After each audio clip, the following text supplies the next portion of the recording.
Tu veux investir en bourse sur la Chine, sur l'Inde, sur l'Afrique du Sud, sur la Corée du Sud, sur Taïwan, sur l'Arabie Saoudite, sur la Malaisie, sur le Mexique, en fait sur les pays émergents, tu peux faire tout ça au sein d'un même et unique ETF.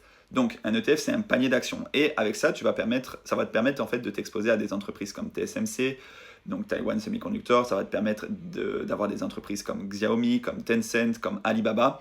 Et l'avantage, c'est que tout ça va être éligible au PEA parce que ce sera un ETF qui, en réalité, investit dans des entreprises européennes, mais par un système de swap, il va échanger la performance pour justement répliquer la performance de ces entreprises chinoises, taïwanaises, etc. Maintenant, attention, est-ce qu'il faut absolument investir sur ce type d'ETF? Il faut savoir déjà que les frais sont souvent un peu plus élevés que sur un ETF du S&P 500 ou du MSCI World.